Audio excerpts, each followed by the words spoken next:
What happens when two powerhouse singers clash over respect, legacy, and the treatment of legends in the music industry? You're about to witness one of the most unforgettable confrontations in daytime television history. Before we jump in, make sure you hit that subscribe button and leave a comment sharing whose side you're on, because this story will leave you absolutely stunned. The Jennifer Hudson show appeared calm that afternoon, with the studio audience buzzing with anticipation. Everyone was waiting for one of the most iconic voices in music to take the stage. Chaka Khan, the legendary queen of funk, was there to discuss her new memoir and reflect on a career that spanned decades, influencing countless artists, including Jennifer herself. But behind the scenes, tension had already begun to simmer. Sources close to the production later revealed that Chaka had very specific requests for the interview. She wanted the focus to stay on her book and upcoming tour, avoiding personal topics she had discussed many times in previous interviews. Her publicist had been assured that the production team understood and would respect her wishes. Jennifer Hudson walked onto the set with her signature bright smile, dressed in a sparkling emerald gown that reflected her energy and excitement. The audience erupted in applause as she made her way to her host desk, visibly thrilled. She had been anticipating this moment for weeks, especially since Chaka was one of her greatest inspirations. Ladies and gentlemen, please welcome the incomparable, the legendary, the one and only queen of funk, Chaka Khan, Jennifer announced, her voice full of enthusiasm. The audience leapt to their feet as Chaka entered. She wore a sleek black ensemble with striking jewelry that caught the studio lights beautifully. She moved with the poise and confidence of someone who had commanded stages for over 50 years. Her signature smile was in place, but if you looked closely, there was a subtle tension in her posture. The two women embraced warmly, and for a moment, everything seemed perfect. They sat down, the applause faded, and Jennifer began with a respectful opening. "Chaka, it's an honor to have you here. I've been a fan since I was a little girl, and your voice has inspired me throughout my career," she said sincerely. "Thank you, sweetheart." "That means so much, especially coming from someone as talented as you," Chaka replied, her tone polite but measured. Jennifer leaned in, her excitement evident. "I know your memoir's coming out soon, and I can't wait to dive into it. But before we get there, our audience would love to hear what it was like working with some of the biggest names in music. You've collaborated with legends from Stevie Wonder to Prince." Chaka's expression stayed pleasant, though she shifted slightly in her seat.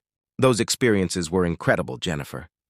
And I detail many of them in my memoir, the stories behind the collaborations, the creative process, and the friendships. It's all there." Jennifer nodded enthusiastically. "That's amazing.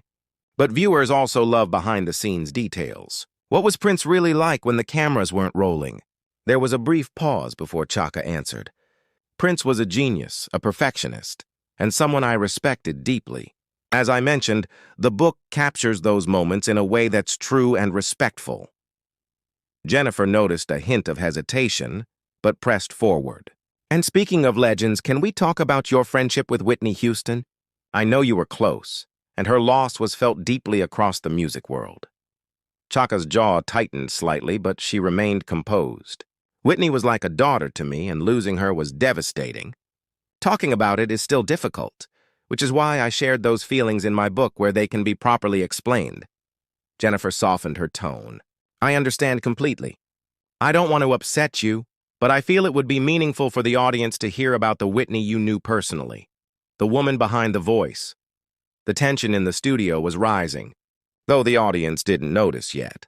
Chaka drummed her fingers lightly on the armrest and said, "Jennifer, I appreciate your curiosity, but I thought we agreed to focus on my memoir and current projects. These personal experiences are ones I've chosen to share in writing, where I can give them the proper context." Jennifer's smile faltered slightly. "Of course, Chaka, I respect that. So, what inspired you to write your memoir at this point in your life?" Chaka finally relaxed a little. "After all these years in the industry, I wanted to tell my story, my challenges, my triumphs, and the lessons I've learned.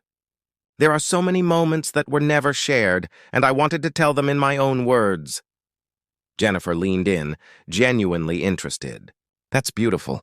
I imagine you had to fight hard to be seen not just as a voice, but as a true artist." Chaka nodded. "Absolutely.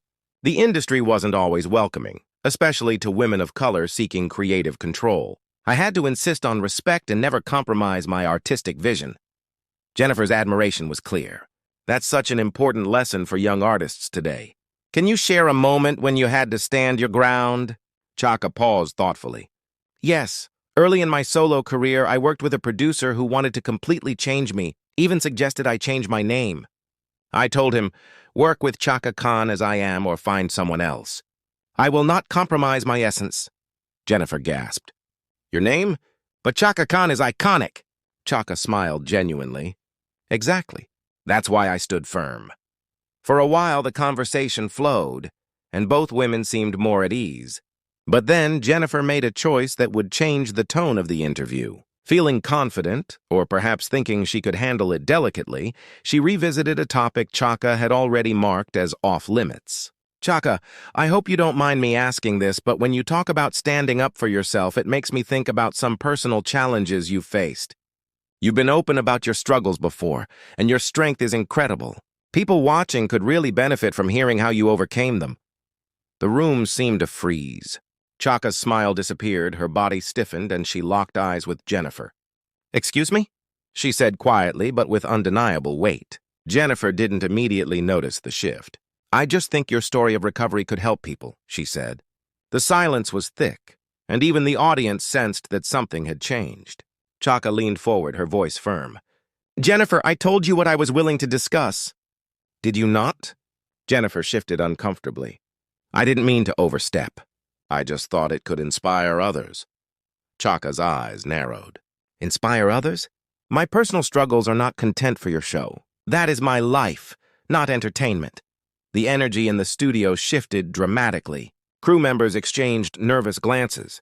The audience felt it too. Jennifer tried again. But you've spoken about some of these things before. I thought maybe today you'd be open too. Chaka's voice rose. Which interviews? And even if I had, that doesn't give you the right to ambush me live. Do you think because I've been in this business 50 years that my life is free for anyone to exploit? Jennifer's face flushed. I wasn't trying to ambush you. I respect you, Chaka. Chaka laughed bitterly. Respect? You call this respect?